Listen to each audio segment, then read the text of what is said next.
All right, everyone, welcome to Poetry on the Patio with Pleiades. Today we have Defiant Darīus with us. Yeah. I'm excited to get going. So, do you have anything to share with the people before we get started? Uh, I'm just happy to be here. Much love. Keep God first. Keep grinding. Hell yeah. So, Darīus, when would you say you were all in and authentic or weird, or would you say that you were always all authentic? Um, I've definitely been as authentic as I can be. You know what I mean? As we continue to grow, we learn more about ourselves and we become more authentically us over time. With the all in part, are we referring to music or just me being authentic? Both. I think with music, when I started to realize this is truly what I wanted to do, is I was in Iraq, we're getting bombed, and it happened like 4 days in a row. You know what I mean? Yeah. And so we got to a point where I got tired of running to the damn bunker. I said, you know what, let God will be done. If I die, I die. You know what I mean? Which sounds crazy, but it's the truth. And You're in a high tension situation. you know what I mean? And I'm open, like, before I go to sleep, thinking to myself, I'm not thinking, oh, I wish I was closer to God. I wish I did this with family or fix this relationship. I said, what crossed my mind was, I wish I made more music, because I haven't made music in I don't know how many years. Yeah. And that is the one thing I've never truly pursued. Yeah. And so that's when I was like all in about it. And at first I came in as a poet, and then I stepped into the music thing and just kept progressing. You made it a priority. Right. And even with music, like my first EP, which my worst EP, but hey, it's the first one, right? I mean, we all are fans. Right, I appreciate it. You know what I mean? Man Hold Up was the fan favorite, and that was honestly my most authentic track on there. The other tracks were solid. There was some real stuff in there, but I feel like I was leaning too much into my inspirations. Yeah. You know what I mean? I was trying to sound too lyrical or too inspirational or whatever the hell, you know what I mean? But when Too Defiant dropped, that's when it was like, that is me. Yeah. You feel me? Yeah. So So when did you actually get to start performing? I think I would have to say 2021, maybe. Yeah, because 2020 I came back from Iraq, like late 2020, and I started doing the poetry thing for a minute. That's when I met a lot of people in the poetic scene. Yeah. And Out here in San Antonio. yeah. And so what I would do, I would literally rap songs from the Defiant EP, but as a poet. Because I was like, if you don't fuck with the lyrics, I can give a damn once the shit is on the beat. Yeah. You know what I mean? And so I kept that same energy and lyrics, and then I slowly transitioned into music, and that's when I just started going harder with it. So when you perform, let's say like fun music versus more serious, like emotional music, what's the difference in your performances? Like, let's say like, I feel like Most City Soldier, is very intense and emotional and like makes you think a lot about life and like just so many aspects of what we all go through. And then there's something like Bentley Truck, where it's like you're just hanging out, you're having a good time with your friends. Right. Yeah, what's the difference in performing like fun or emotional music? So it's weird because I'm starting to like blend them perfectly in a sense, right? But the fun ones, I can just jump around and do more this and the third. The more serious ones, I'm more likely to stare at you at some point. You know what I mean? I'm more likely to do certain things to show emotion, because when you're just being hype, it's just about energy sometimes. Yeah. But when you're speaking on something serious, it can be those brief moments where you create a fan, just a gaze you gave, or a certain thing. Like we have the song Phantom's Outro, and we're going to shoot the video to it soon. And so we decided to have like ballet dancers or something in it. It's so cool. Because we're trying to show the true emotional deepness of that song. And the thing about, Most City Soldier and Phantom's Outro, both of them are so good. I was like, we really could switch them around, because Most City Soldier is the intro, outro, obviously the outro. But they're both on such a different plane than the rest of the EP. It was like, we truly got to showcase this in a way that's authentic to it. Yeah. Because both of them have high energy, but the lyrics and the substance of it is also, that's that blending that I'm speaking on. So it's like, it's a process, but that's the fun thing about it, right? Just finding a way to truly make what the music come to life through visuals. Yeah, I was listening to Phantom Outro earlier, and I was listening and hearing how like the blends have been starting, and it just feels like you're really deepening this connection between like some hard topics can be Mhm. fun, and you can really connect to like a whole range of people. Right, right. Who supports you the most nowadays? I'd have to say Takeover Studios, Yeah, honestly. Calls like every day about yeah, something. It might not even be music related, but he's calling, and that's the thing about it. So it doesn't have to be music related. yeah. He'll just come, hey, how you doing today? How's your mental? Hmm. You know what I mean? I try to return the favor as well, because sometimes I be in my own space, and you know what I mean. So I would have to say him. Yeah, After him, then it'll probably have to be my mom. yeah. Family, things like that. Yeah, people who Friends, take care of you. you know what I mean? Like I definitely have friends, but the thing about Takeover Studios too, we both working, we both busy, we both pursuing our own dreams. So we don't Yeah, kick it as much as we should. But at least I know that's someone I can call on and he can call on yeah, me. So I'd have to yeah. say him. Yeah, y'all are in like the same place in life almost, like working all the time, but like that work is what you love and the hobbies and like that makes up all of your life, right? Exactly. Yeah, Exactly. yeah, cool. Um, so how old are you right now? 27. You're 27. So I'm asking about 18-year-old Darius here. Mm. But even like 10 years ago, what would you tell your younger self? Um, man, just keep going in a sense because it's like we don't all hit that Jay-Z, Mhm. Kendrick level or whatever, Mhm. but there's so much fun and joy in the process. And it's Yeah. like, even though I'm progressing to where I want to be, and I might not be where I want it to be, I'd rather it not go any other way. You know what I mean? Part of me regrets not starting earlier, but then I might not have been as authentic if I came in Yeah. at that time, especially, and I might not have even came in the way I wanted to come in. You know what I mean? Younger me was more active in the streets. Mhm. And so trying to change that image that I would have put out too early, too young to what I am now, they would be like, "Do you not remember saying this?" And I'd be like, "I said it and I meant it, but I have evolved." But Yeah. the internet today don't care about nothing about that. Yeah. You know what I mean? Whatever image you put out there once, they're going to stick with it. And that's why even now, I have the aggressive tracks. Yeah. But if you're truly listening, I'm not preaching violence. I'm preaching self-defense. Yeah. You know what I mean? Defense of myself, my family, my business, things like Yeah. that. Community safety. Exactly. Yeah. You know what I mean? Whereas younger me probably would have just been saying, "Oh, fuck everybody, fuck this, Yeah, fuck yeah, that, let's yeah. get it." Yeah. Now you're like, well, we have this society established. Right. Let's do something about We what live we in a have. society. Yeah, You know. unfortunately. Unfortunately. Yeah, I think that's beautiful. I think the younger version of yourself would have really appreciated to hear that and may have felt more like at peace and Right. not like you have somewhere to go. It's like, no, you're exactly where you're meant to be. Exactly. Yeah. Exactly. Yeah. So tell me about this show that you have coming up in Japan. I hear that you got your passport for the first time. You're traveling out of the country. Yeah. It's funny actually.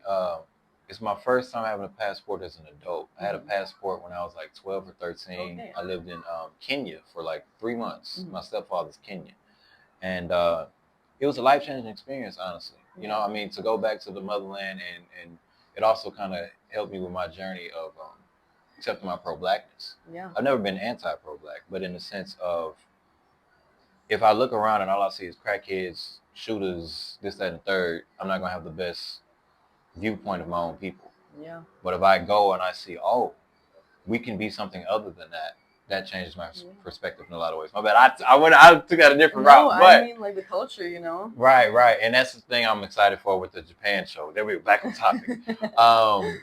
The culture of it, I can't wait to see it. I'm going out there with Takeover Studios. Yeah. He's the one that got the connections and booked it. I just happen to have fans out there as well. Yeah. They bought my merch through his site, and So some cool. of them, Bentley truck. Some of the first memes that came out of it was from Japan. Actually, it caught me off guard. I saw it because I have the thing set up to where whenever someone uses my music, I can get money from it.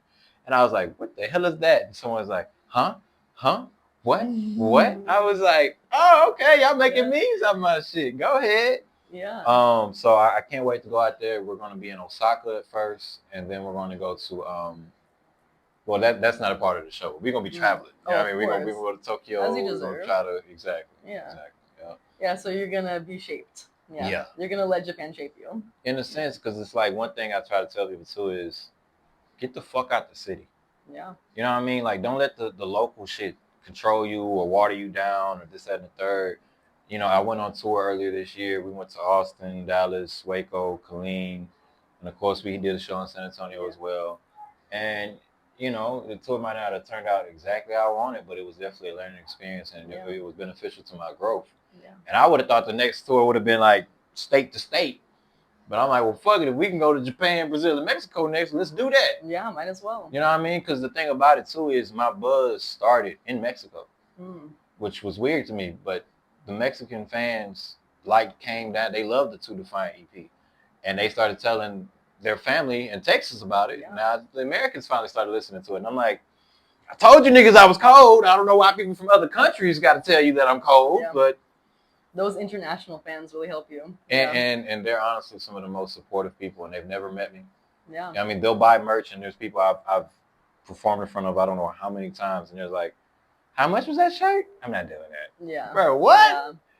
And even just reaching one person, even if it's out of country, it's like that is enough. Like, right. Especially as artists. I've had fans that have changed their on Instagram you get a like, it shows they'll put Darīus as their name. So I know, with hearts and shit. Yeah. So I know it's one of them liking me on the story and shit. And the funny thing, and it's actually Otai's one of his favorite songs, Something Real, got me that fan. And I remember I almost didn't drop that song. And that's the thing about it. It'd be the songs you don't like or the songs that you don't want to drop because of this flaw or whatever that will give you the biggest fans sometimes, the most hardcore ones. Yeah. It's really strange that way.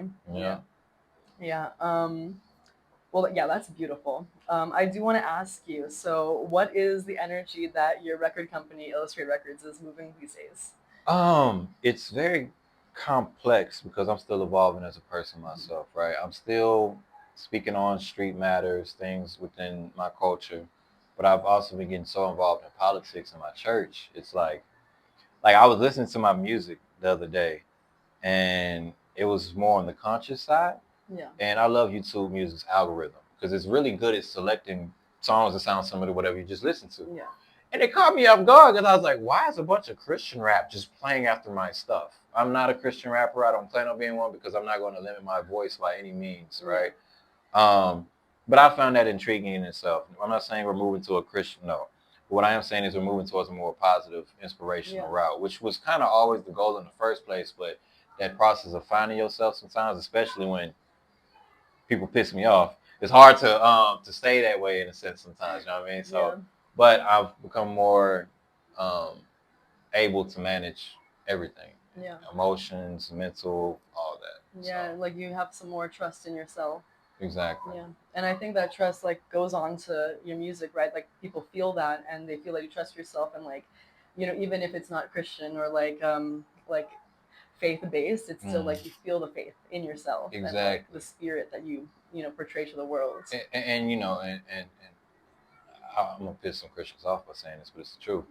I feel all religions in a way are interconnected. If we're going to be honest, you know what I mean? A lot of them repeat similar messages, this, that, and the third. And I'm like, okay, if as a Christian we say God is within all of us, you know what I mean? So it's like when we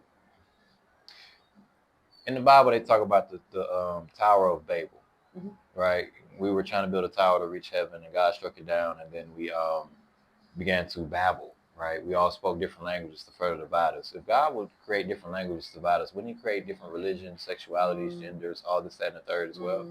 You know what I mean? Yeah. So I'm like, okay, I get it. They may praise a different God, but that doesn't necessarily mean there's something wrong with the root of it if that is a part of God's plan in the first place. You get what I'm saying? You know what I mean? I'm inclined to agree. You know what I mean? Because as a Christian, I hate when I hear somebody say to a Muslim that their God is fake. I'm like, brother, you haven't read anything, have you? It's the same God. I'm like, they believe in the God of Abraham, Isaac, and Jacob. They believe in the same God as you. Yeah. But you're becoming blinded by hatred and this, that, and the third that you know what I mean? So it's just like, it's all interconnected in one way or another. But I'm not going to get too much into that right now. Well, I hate to bring this up and move it in this direction, but I do want to ask you, last I'd heard you had signed someone named Katana. I haven't heard that name recently, so I wanted to ask what has been going on. I don't know where he's at, and I truly do wish him the best with whatever he's doing. Wow.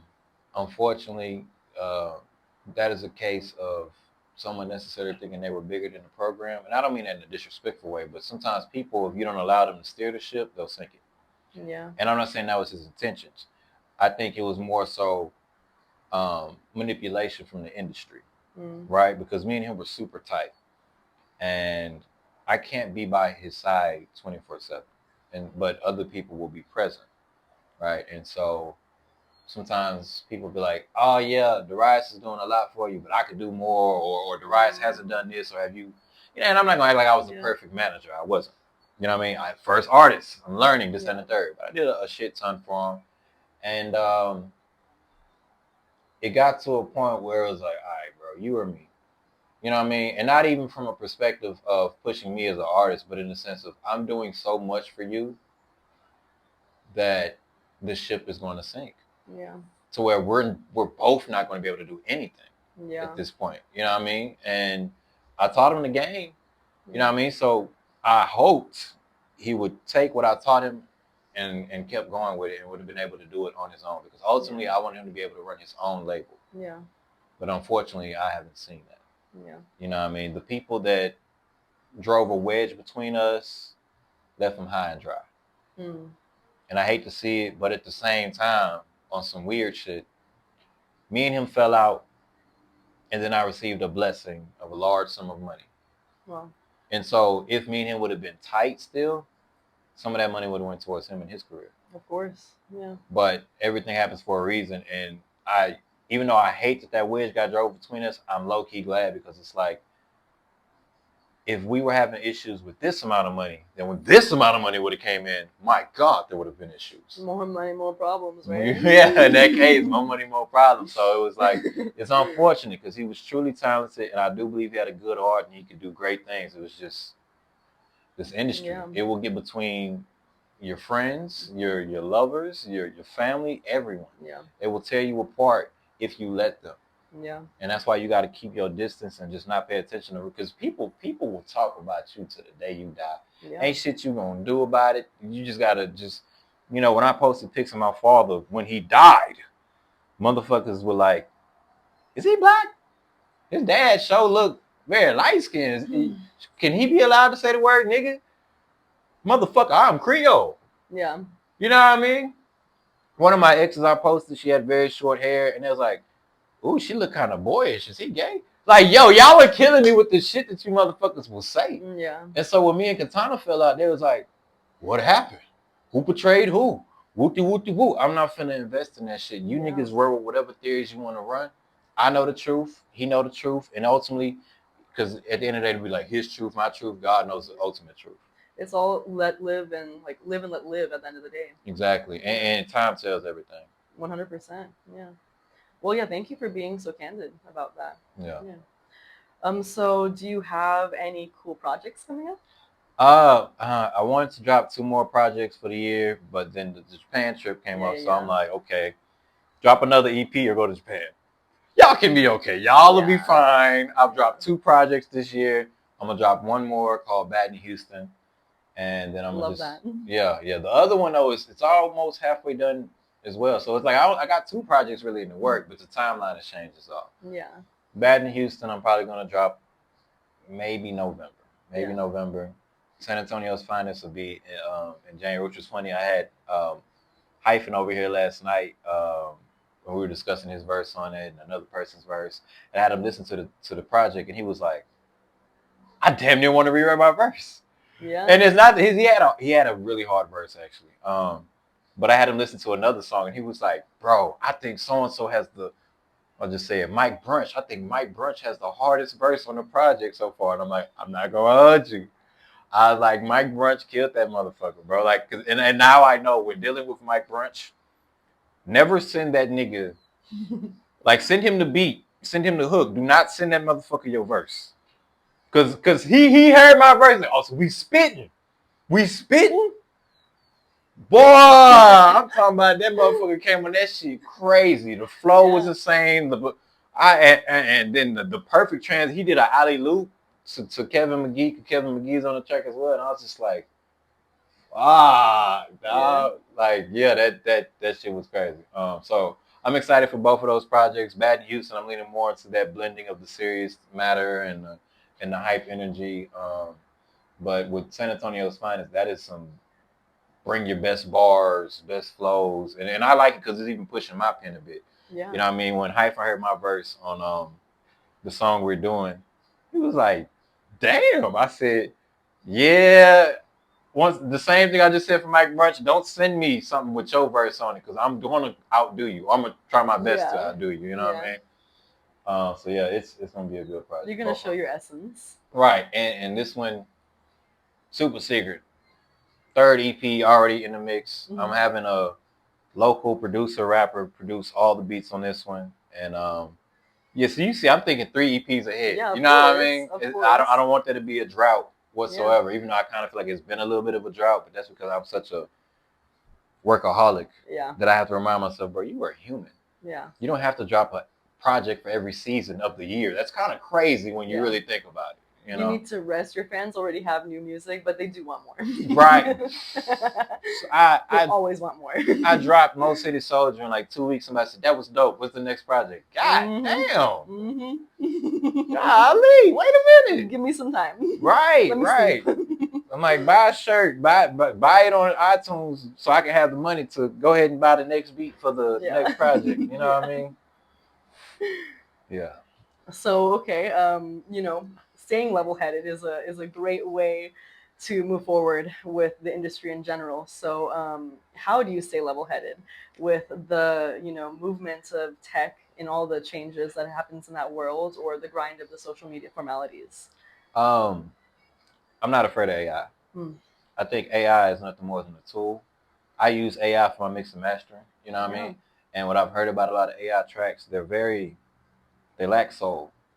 They follow a formulaic, process. And so it'll sound catchy, it'll sound hit-like, but then it just sounds too similar. Yeah. You know what I mean? AI will not be able to tell true stories of pain. It's not going to be able to, we exaggerate when we say hearing teardrops over the mic, but you can hear it in someone's voice sometimes. And AI is not able to replicate that, not to the extent that a human can, right? And when it comes to social media trends, I actually don't care anymore. I stopped paying attention to them because it's like they don't last. Yeah. That authentic stuff will always last. Like with the Kendrick and the Drake situation, it was like a hard reset that we really needed. And we're seeing a rise of lyricism and authenticity again. Yeah. Because all that manufactured bullshit, we're going to get over it at some point. We get tired of eating the same bull. Yeah. You know what I mean? It's here and then it's gone. Yeah, there's a renaissance of independent artists these days, and I feel like that's changing even how celebrities view the music scene, Right, and that's another thing too, right? I always try to keep myself humble because, okay, yes, I'm doing numbers, show in Japan, this, that, and the third, but at the same time, like, until I'm selling out stadiums, I need to keep myself level-headed. And even when I'm selling out stadiums, I don't want to be that guy that's like too big to stop and give a fan an autograph or something like that. I mean, I think the only thing fame does is expose people's true selves, It's like alcohol. Right. I can never be a billionaire. Yeah. I can never be a billionaire because the richer I get, the more I'm going to give away. Right. You know what I mean? It don't sit right with me having $1 billion when there's people on the corners that need food. Yeah. They don't have shelter. They might need healthcare. It don't make sense to me. Yeah. And being involved in politics and seeing how things work behind the scenes, I'm like, people are like, are you gonna run for office? No. I have a degree in politics law, a minor in African American studies. I know what the fuck I'm talking about. Yeah. But money controls so much, it's not even funny. Yeah. Like I used to tell people, oh man, I'm a rap and I'm gonna build the funds to pour into the community, and they're like, that's such a silly dream. And as time is going, I'm like, brother, you thought going a political route was going to be silly to make change? I said, brother, they pay more attention to the entertainers than they do the damn politicians and the educated leaders. Yeah. So I'm like, it's better for me to incorporate this shit in the music. Like Bentley Chuck has just dropped. We're going to drop Phantom's Outro next. Phantom's Outro is my most pro-black song ever. So J. Cole said it once, she drop a hit so the dummies pay attention. They're paying attention. So now I'm finna hit them with the bow. Yeah. Show them the power. Exactly, because it's like, oh yeah, because there was one dude who commented, he was like, he's trying to troll me. Mm-hmm. It's like, you got that 5th grade ass rapping, and I'm like, don't confuse the commercial joints with the quality music. Yeah. I'm like, that bullshit you hear on the radio, it might have caught your ear, but have you checked out the rest of their catalog? You have no idea who you are commenting under. Yeah, this is an entire discography that you're missing. Exactly. And you'll turn off an artist's entire discography because of one song. Yeah. That's crazy sometimes. And it could be like your most popular song for whatever Exactly. reason. Exactly. Yeah. And when I made Bentley Truck, I heard the beat and I was like, this is gonna be a hit. Mm-hmm. Before I even wrote it, and then I was like, okay, to guarantee it's a hit, let me just say something formulaic. Yeah. Pull up like, what's up? In a new Bentley truck, we don't really. I kept it simple for a reason, so it is 5th grade rhymes. Yeah. Because the average American act like they can't read the 6th grade level. Yeah. Unfortunately, so hey. And it almost exhausts you to be that person, but you are like, you know, fitting that mold. It's still like music that you like. Yeah. You're like, I enjoy this. Right. I want to make it. It needs to be out in the world. Right. But there's also other music that I make. Exactly. Because it's like, y'all are not going to listen to a Phantom's outro off rip. As dope as that song is, y'all are not going to do it, right? You have to become a fan. Yeah, and Mo City Soldier, I think that's a super hard song as well, but it's not for everyone, right? Yeah. Came Down, I think will be my favorite song forever, especially the video with it, right? Came Down was one of those, I heard the beat, I said it's a hit. I haven't made the song, I said it's going to be a hit, right? Yeah. But I've had niggas hate on Came Down, and I'm like, that's cool, because Came Down ain't for you. I'm like, it's not for you. My music might not be for everyone, but that poppy shit kind of is. Yeah. And the poppy shit will get you to listen to my specific genre or subculture of, you know, music. And then when you actually listen to it, you'll be like, damn, like he's really saying something. Exactly. Yeah. Exactly. Yeah. I love that. Okay, so this is the last question that I have before we're going to have a little treat for the listeners, and then we'll do our final questions that I ask all my interviewees. So you're such a busy man. What made you ask to be on the patio today? The cat. Oh, I wonder if you can see. Oh my Lord. Yeah, I mean, for one, I don't do podcasts like I used to. But you're a friend of mine. You've been very supportive for a long time. So I was like, I'm definitely down. And if I'm correct, I'm the first person you've interviewed. You're my second person. Second person. Yeah. Either way, I'm honored. Either way, because and I'm honored to have you. Right, because it's always good talking to you and interacting with you in general. And plus, we're speaking on things that people just wanted to know. Yeah. You know what I mean? The updates on my life, my music, and certain situations that I just haven't spoken on because I never saw the need, or at the time it wasn't the best time to speak on. Yeah. Yeah, you had some space from them. And yeah, it changed. Yeah, well, that's super beautiful. Well, I have a new skill for the plebeians out there. I've kind of started beatboxing. I mentioned, I think, on my next episode that I'm going to post, but that's before this one gets posted. This one's going to be October 6th. So yeah, I started beatboxing, and I'm going to do a very simple beatbox beat for you. Okay. And yeah, you can hop in whenever you want, and it'll just go on for like a minute or something. Okay. All right.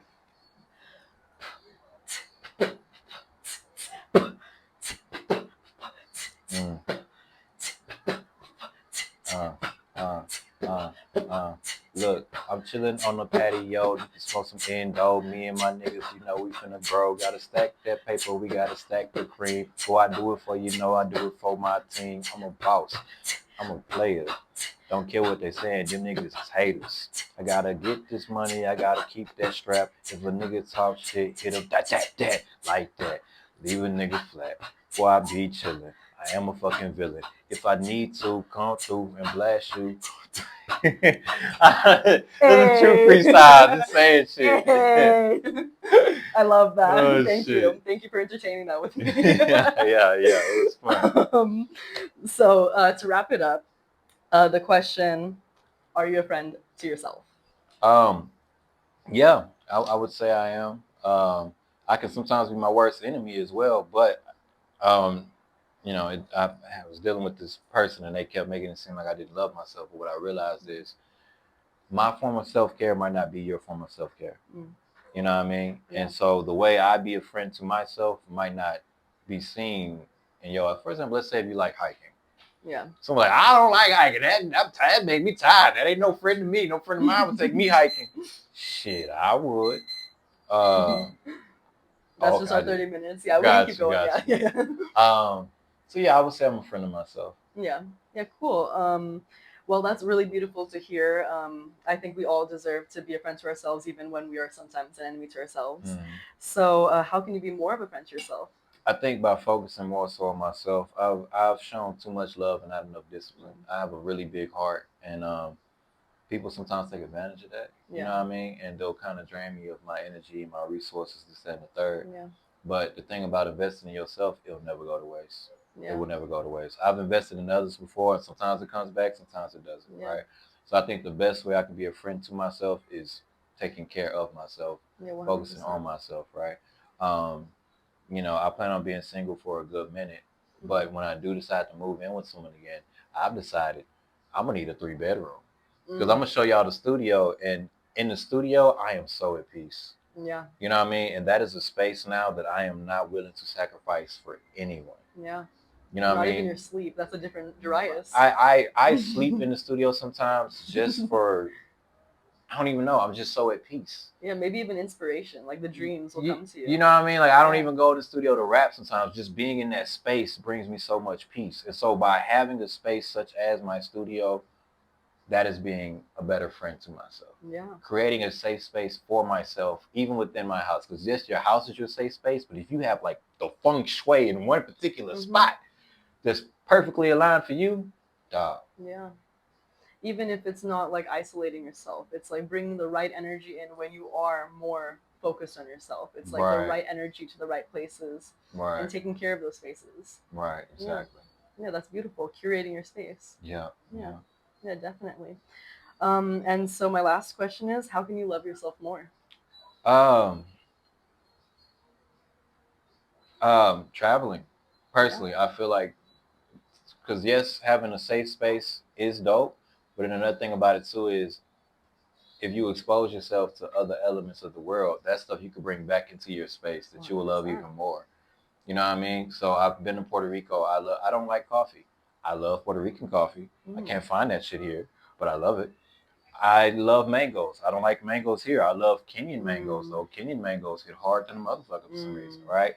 And so just things like that, that's the way that I can love myself better by not limiting myself. I continue to expose myself to this world. You know, whose world is this? The world is yours. I'm gonna go out there, I'm gonna explore the world and take things I learned from the world to put back in myself. Because what I also don't want is my message to get repetitive. Yeah. I mean, I don't want me to become stagnant because I don't change my environment. I don't challenge myself. Yeah. And so to love myself even better, I have to continue to challenge myself so I can continue to grow. Yeah, being a part of the world and as it changes, like things don't stay stagnant, and so our message can't stay stagnant. And Right. so as the world evolves, we get to evolve alongside it. Yeah. Exactly. I think that's a beautiful way to love yourself more. Right. Yeah. Right. Wow. Well, thank you so much, Darius. Please tell the people how they can find you. Yeah, it's Defiant Darīus, CO Illustrate Records. You can find me on all platforms at Defiant_Darīus. That's DEFIANT_DARIUS. CEO Illustrate Records, Illustrate_Records on all platforms. The Mo City Soldier. I'm out. And thank you so much. Please be in party people and all day mamas. Until next time. Anyway, folks, if you got this far, then you get the quick little treat of what we're talking about next week. And so that will be the Left Hand of Darkness and the potluck, the interview and my thoughts, preparing for the next interviews, sobriety check-in, grateful for my audience, album check-in, ooh, and Cali, Chicago, Missing Nature. Okay.